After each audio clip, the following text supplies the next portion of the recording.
स्वागत है आपका में। ये एक ऐसा गिरगिट है जो दिमाग से पैदल नहीं लंगड़ा है। ये एक्टर बनना चाहता है और अपने खिलौनों के साथ नाटक भी करता है, पर उसे एहसास होता है कि ये एक डब्बे में बंद है, लेकिन ये भूतनी का सच में डब्बे में ही है, जिसे कुछ लोग रेगिस्तान से अपने साथ ले जा रहे हैं। लेकिन तभी आगे वाली गाड़ी का बैलेंस बिगड़ता है, जिससे गाड़ी और रेंगो का एक्वेरियम दोनों हवा में उछल जाते हैं। पर ये पीछे की खिड़की किस झिंगुर ने खोली थी बे? चलो छोड़ो यार, एक्वेरियम नीचे गिर जाता है और इसके मालिक को पता भी नहीं चलता है, लेकिन किस्मत से रेंगो बच जाता है। पर चारों तरफ तपती धूप और रेगिस्तान में फंस जाता है और खड़ा होकर ऊपर सूरज की तरफ देखता है तो गर्मी से चमड़ी सूखे पत्तों की तरह नीचे गिरने लगती है। तभी उसे एक जानवर आवाज देता है, क्योंकि किसी सेलमोन बोई ने उस पर गाड़ी चढ़ा दी थी। तो गिरगिट उसके पास जाता है और समझ जाता है इसी भूतनी के कारण गाड़ी उछली थी और मेरी जिंदगी झंड हो गई। पर ये प्राणी जिंदा कैसे है? बीच से तो इसकी तंदूरी रोटी बन चुकी है, क्या फर्क पड़ता है? तो रेंगो उसकी उठने में मदद करने लगता है। तभी वहाँ एक ट्रक आ जाता है और दोबारा से उसका एक्सीडेंट हो जाता है और कुछ देर तक इधर उधर गाड़ियों पर धक्के खाने के बाद नीचे गिर जाता है। तभी वो जानवर अपने आप को जादुई गूंद से जोड़कर गिरगिट के पास आकर कहता है कि क्या मैं तुम्हारी मदद करूं? तो रेंगो कहता है मेरी तो हड्डी पसली एक हो गई रे। वो जानवर गिरगिट से कहता है कि तुम उस तरफ जाओ और अपनी परछाई का पीछा करना, लेकिन इस लप्पू की परछाई को राइट में जा रही है। गिरगिट अपना सफर शुरू करता है, लेकिन तभी एक मेढक उसे कहता है हिलना मत, क्योंकि एक बड़ी चील आ गई थी। तो गिरगिट नागफनी के पास छिपने की कोशिश करता है तो उसको नागफनी के कांटे चुभ जाते हैं। तो फिर से छिपने की कोशिश करता है और मेढक के पास जाकर बैठकर रंग बदलने लगता है, पर चील उसकी डिस्को लाइट से उसे पहचान लेती है और उसका पीछा करने लगती है। तो गिरगिट लोहे के डिब्बे में छिप जाता है। इसे निकालने के चक्कर में चील का मुंह डिब्बे में फंस जाता है। कुछ देर तक गिरगिट का पीछा करने और इधर उधर टकराने के बाद चील के मुंह से डिब्बा निकल जाता है। तभी गिरगिट को एक कांच की बोतल दिख जाती है और गिरगिट उसमें बैठ जाता है। तो चील अपनी चोंच मारती है और पंजों से बोतल पकड़कर ऊपर आसमान में ले जाती है और ऊपर से बोतल को छोड़ देती है। तो बोतल एक मेढक के ऊपर जोर से लगती है तो मेढक उल्लू के पट्टों की तरह बड़बड़ाने लगता है, जिससे चील उसे पकड़ कर ले जाती है। और गिरगिट रात को एक पाइप में जाकर सोकर सपना देखता है कि वो पानी में डूब रहा है, लेकिन पानी उस पाइप में था, जिससे ये बाहर गिर जाता है और भागकर पानी पीने लगता है। तो पानी सूख जाता है, पर वो एक छिपकली की पैर को पकड़ लेता है। तो छिपकली उस पर बंदूक तान लेती है, लेकिन रेंगो उसे अपना टिकटोकिए वाला टैलेंट दिखाता है तो उसे छोड़ देती है और अपना नाम बीन बताती है। कुछ देर गिरगिट से बात करने के बाद अचानक से हैंग हो जाती है, बिल्कुल मेरे फोन की तरह। तो गिरगिट उसके कंधे पर अपना हाथ रख देता है तो बीन दोबारा सही हो जाती है। गिरगिट बीन के उसके साथ गाँव में जाने की जिद करने लगता है तो बीन उसको गाँव में ले जाती है, पर गाँव के बाहर ही उतार देती है। तो गिरगिट उस गाँव का बोर्ड पढ़ता है, टट्टी गाँव में आपका स्वागत है। जब गिरगिट गन गाँव में पहुँचता है तो कुछ बच्चे उसको पत्थर मारकर भाग जाते हैं। तभी उसे बिन दिखाई देती है और बिन को बुलाता है तो बिन कहती है कि मैं इस चिरकुट को नहीं जानती। तो गिरगिट अपने आप को छपरी समझकर वहाँ के लोगों की तरह रहने और चलने की कोशिश करता है और एक बार में चला जाता है और गिरगिट वहाँ जाकर पानी मांगता है। अंकल जी, पानी पिला दीजिए, मेरा गला सूख रहा है। तो सभी उसे पर हंसने लगते हैं और बारटेंडर कहता है यहाँ पर सिर्फ नागफनी का रस है और बोतल आगे करता है। तो गिरगिट बोतल को पकड़ता है तो उसे कांटे चुभ जाते हैं। वहाँ नागफनी के रस से एक मक्खी की आंखों जैसी गोटियां बाहर आ जाती है। तो गिरगिट हिम्मत करके नागफनी के रस को पीता है तो इसके अंजर पंजर ढीले हो जाते हैं। तभी एक चूहा उसके पास आकर कहता है कि तुम्हारा नाम क्या है? तो गिरगिट नागफनी की बोतल की ओर देखता है और कहता है कि मेरा नाम रेंगो है। तो एक आदमी कहता है कि क्या तुमने ही उन 7 भाइयों को मारा था? तो रेंगो भी अपनी ओर से लंबी लंबी फेंकने लगता है कि हाँ, 7 को एक साथ एक बुलेट में। एक आदमी पूछता है कैसे? तो रेंगो कहता है बहुत लंबी कहानी, अब कितनी लंबी फेंको, और बताता है कि मैंने एक गोली चलाई जिससे उनके घर में आग लग गई और 6 के 6 भाई मर गए। तो एक आदमी कहता है ये तो 6 ही हुए, 7वें का क्या? तो रेंगो कहता है वो इन्फेक्शन से मर गया और सभी का हीरो बन जाता है। तभी वहाँ गुंडा छोटा छतरी आ जाता है और कहता है ये चिरकुट कौन है? तो एक आदमी कहता है ये रेंगो है, ये किसी से नहीं डरता। और रेंगो भी चोट चोट में गुंडे की सिगरेट घटक जाता है और ऊपर से नागफनी का रस पी लेता है और डकार मारता है तो उसके मुंह से आग निकलने लगती है, जिससे छोटे छतरी के मुंह पर आग लग जाती है। तो रेंगो उसे बुझाने की कोशिश करता है और नागफनी का रस उस पर डाल देता है, जिससे आग और ज्यादा जल जाती है, पर आखिरकार उसे बुझा ही देता है। तो छोटा छतरी गुस्सा हो जाता है और दोनों मैदान में आमने सामने हो जाते हैं, पर फेंको रेंगो से बंदूक भी नहीं संभलती और पैंट भी नीचे गिर जाती है। तभी सारे गुंडे भाग जाते हैं तो रेंगो को लगता है कि मुझसे डर कर भाग गए। तो रेंगो भी रोप झाड़ने लगता है और पीछे मुड़कर देखता है तो उसके पीछे चील होती है और वहाँ से भाग जाता है और एक बोतल में जाकर छिप जाता है। तो चील बोतल को काट देती है तो रेंगो और चील आमने सामने हो जाते हैं कि तभी एक चूहा वहाँ आ जाता है। तो चील कहती है चला जा, भूतनी के बिना नमक मिर्च के गटक जाऊंगी। तो चूहा भाग जाता है। इसका फायदा उठाते हुए रेंगो भी तितर हो जाता है तो चील उसके पीछे भागती है। तो गाँव वाले बात करते हैं कि रेंगो देखो कैसे चील को भगा रहा है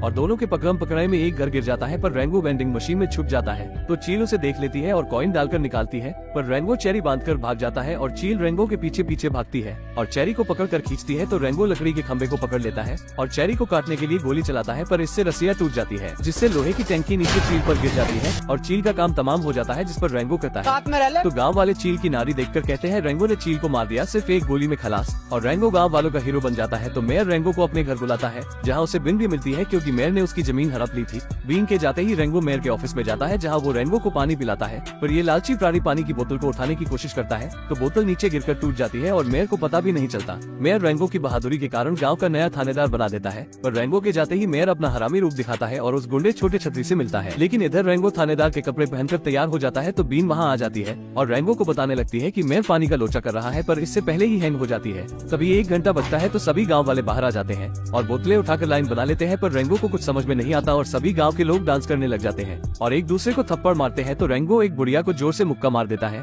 जिससे बुढ़िया बेहोश हो जाती है। तो रेंगो उसकी बोतल उठाकर गाँव वालों की लाइन के बीच में घुस जाता है, बिल्कुल मेरी तरह। तो उसके पीछे खड़ा कौवा कहता है, तुमने चील को तो मार दिया पर अब सांप आएगा। तो रेंगो कहता है, मैं किसी सांप वाम से नहीं डरता। तो एक छोटी चिड़िया कहती है, आपसे पहले वाले थानेदार में भी यही कहा था। और सभी लोग पानी के नल के पास इकट्ठे हो जाते हैं और मेयर पानी के नल को खोलने का आदेश देता है। तभी वो औरत रेंगो से बोतल वापस लेती है तो ये दोनों लड़ने लग जाते हैं। पर रेंगो गाँव का हीरो होने के कारण पानी भरने के लिए सबसे पहले आगे जाता है। पर नल खुलने पर पानी तो नहीं, पर कीचड़ जरूर रेंगो के मुंह पर गिर जाता है। तो गाँव वाले जोर जोर से चिल्लाने लगते हैं, ये मनुष्यत की मूर्त। तभी बिन बक देती है, पानी हमारे गांव में आ नहीं रहा और बैंक में है नहीं। तो सभी गांव वाले बैंक में भीड़ लगा देते हैं। तभी रेंगो वहां जाता है तो बैंक मैनेजर रेंगो का धन्यवाद करता है और रेंगो गांव वालों से कहता है, तुम्हारी समस्या पानी है। और पानी को देखकर खुद की भी लार टपक जाती है और खुद 2-3 गिलास पानी पीकर भाषण देने लगता है कि अगर पानी नहीं होगा तो हम क्या करेंगे, हम मर जाएंगे। और सभी को शांत करके घर भेज देता है। और रात को रेंगो गश्त लगाने निकलता है तो 2 जानवर खुदाई करते हुए दिखते हैं। तो उनके पास जाकर कहता है कि हाथ ऊपर करो, तुम बिना लीगल हथियारों की खुदाई कर रहे हो और हिलना मत, और उनको खुदाई के हथियार देता है। तभी एक बड़ी नाक वाला आदमी आता है और कहता है कि मुझे अपनी पुश्तैनी चीज सुरक्षित रखती है, यहाँ कोई बैंक है। तो रेंगो कहता है, ये गनगांव बैंक है, वहाँ आपकी सारी पुश्तैनी चीज सुरक्षित रहेंगी। और ये लोग खुदाई का लाइसेंस। और सुबह एक जानवर चिल्लाता है, बैंक में चोरी हो गई। तो रेंगो की नींद खुल जाती है और जल्दी जल्दी में बैंक में पहुँचता है और कहता है, हटिए हटिए, यहाँ क्राइम सीन हुआ है, मुझे क्राइम सीन से सबूत इकट्ठे करने हैं, डीएनए सैंपल, यूरिन सैंपल इत्यादि। पर चोरी करके कौन मुद्दा यार। तो एक आदमी कहता है, ये तो खुदाई का लाइसेंस है। तो रेंगो उसे छीन लेता है क्योंकि कल रात उसने ही चोरों को दिया था। तो गांव वाले चिल्लाने लगते हैं, पानी के बिना अब हमारा क्या होगा। तभी मेयर वहां आ जाता है तो रेंगो सबको कहता है, मित्रों हमें पता है आगे क्या करना चाहिए, हमें मकड़ी बनानी होगी। तो मेयर कहता है, मकड़ी नहीं, भूतनी की टुकड़ी बनानी होगी। तो रेंगो सभी को कहता है, मित्रों हमें चोर को पकड़ने जाना होगा। और ये सभी निकल जाते हैं, पर लप्पो को ये तो पता नहीं कि जाना कहाँ है। तो थोड़ी देर बाद अपना बैगन सा मुंह लटका कर वापस आ जाते हैं। तो रेंगो कोई से पूछता है, कालू बता वो चोर कहाँ गए होंगे। तो कालू सुरंग की तरफ इशारा करता है। रेंगो काने और कुछ लोगों को लेकर सुरंग में जाता है और ऊपर से रोशनी दिखाई देती है। तो ये सभी ऊपर जाते हैं जहाँ इनको बैंक मैनेजर मरा हुआ मिलता है। तो एक चचा उसके पेट की गुड़गुड़ सुन के कहता है, ये डूब के मर गया। तभी रेंगो उसके जूतों के निशान देखता है जो कि अभी गीले थे। फिर ये सभी मैनेजर का क्रियाकर्म करते हैं। तो कालू भी इसकी पूंछ से पूछकर बताता है कि वो सभी चोर इस दिशा में गए हैं। तो ये सभी निकल जाते हैं, पर अंधेरा होने पर रास्ते में रुक जाते हैं। तो सभी गांव वाले रेंगो से पूछते हैं कि तुम्हारा गन गांव में कैसे आना हुआ। तो रेंगो फेंकता है कि मुझे पश्चिमी दूत ने तुम्हारे दुख दूर करने के लिए भेजा है। तो ये सभी पश्चिमी दूत का धन्यवाद करते हैं। फिर सभी कहते हैं कि चील तो मर गया पर नागो आएगा। तो रेंगो कहता है, वो अपना भीरू है रे छोटे। फिर रेंगो बीन से बात करने लगता है कि तभी बिन हैंग हो जाती है। तो रेंगो उसे चूम लेता है और वहाँ से चला जाता है, पर बीन नाटक कर रही थी। अगले दिन इनको चोर दिख जाते हैं जो पानी लेकर जा रहे थे। तो रेंगो प्लान बनाता है और ये सभी चोरों को नाटक दिखाने लगते हैं और अचानक से बंदूक निकाल कर घेर लेते हैं। तो रेंगो चोरों से कहता है, तुम और तुम्हारी फैमिली सभी हाथ ऊपर करो। इतना सुनते ही जमीन से उसका परिवार निकलने लगता है और इन सभी को घेर लेता है। तो अपने साथियों को बचाने के लिए ऊपर बैठा चूहा गोली चला देता है, जिससे छोटा हाथी डर जाता है और वहाँ से भागने लगता है। इसका फायदा उठाते हुए रेंगो और उसकी टीम पानी लेकर भागने लगते हैं। चोर का परिवार अंडरग्राउंड हो जाता है और ऊपर से चमगादड़ सेना पर बैठकर हमला करने लगते हैं। तभी कुछ लोग इन पर गोली चलाने वाले थे, पर ये गाड़ी को रोक लेते हैं, जिससे वो दोनों एक दूसरे को गोली मार लेते हैं। पर उनका साथी रस्सी से रेंगो को उठाकर ले जाता है, लेकिन रेंगो जैसे तैसे बच जाता है और अपने साथी के पास गिर जाता है। थोड़ी देर बाद इनकी धन्नों का तांगा टेढ़ा हो जाता है और पानी की बोतल नीचे रुड़ जाती है, पर उसमें पानी नहीं था। तो एक छछूंदर बताता है कि हमें ये खाली बोतल रेगिस्तान में मिली थी। शुक्र है इस कलेश में किसी की जान नहीं गई, बस इस लप्पू कुछ हो गया।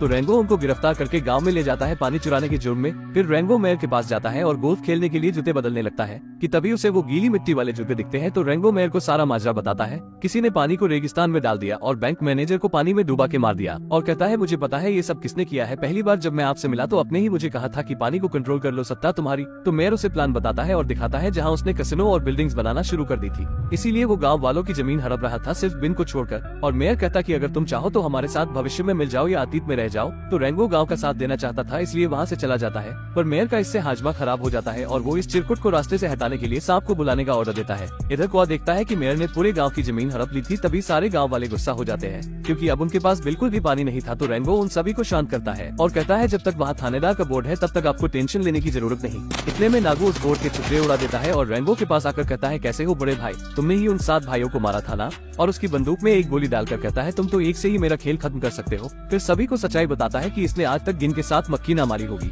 जिससे रेंगो दुखी हो जाता है और अपना मेडल गिराकर वहाँ से जाने लगता है। रेगिस्तान में चलते चलते रोड को क्रॉस कर लेता है, पर शुरुआत में ये भूतनी का गाड़ियों पर उड़ गया था, पर अब क्यों नहीं, चलो छोड़ो यार। तभी ये नीचे गिर जाता है और कुछ जानवर इसे ले जाने लगते हैं। जब इसकी नींद खुलती है तो देखता है कि इसके सामने पश्चिम के देवता का रथ खड़ा है। वो रेंगो से दोबारा गांव में जाने का कहते हैं, क्योंकि कहानी हीरो के बिना अधूरी होती है। फिर वो गाड़ी में बैठकर निकल जाते हैं। थोड़ा दूर जाते ही वो हवा में गायब हो जाते हैं। तभी इसके पास आर्मडिलो आता है। तभी वो देखते हैं कुछ पेड़ चल रहे हैं पानी की तलाश में। जब ये उनका पीछा करते हैं तो देखते हैं आगे इंसानों ने कब्जा कर रखा है। तभी रेंगो पाइप की ओर देखता है कि वहाँ बहुत सारे पेड़ों का झुंड था। तो रेंगो उनके पास जाता है तो उसे हरामी मेयर के जूतों के निशान दिखते हैं, जिससे ये समझ जाता है कि मेयर इंसानों से प्रेरित होकर अपना शहर बना रहा है और उसने ही पानी को बंद कर रखा है, जिससे लोग गाँव छोड़कर चले जाए और फिर जमीन उसकी। फिर ये दोबारा गाँव में जाने लगता है, लेकिन ये लप्पू तो सपना देख रहा था ना। रेंगो गांव में सभी को बताता है कि चमगादड़ गैंग बेकसूर है, उन्होंने चोरी नहीं की। मेरे पास एक प्लान है कि नागू को डराने के लिए चमगादड़ों को चील बनाकर उड़ाएगी और गांव की दूसरी टोली पानी की पाइप को चोरों की सुरंग में गिरा देगी। 12 बजते ही आर्मडिलो सभी पेड़ों को सिग्नल देता है कि पानी को चालू करो,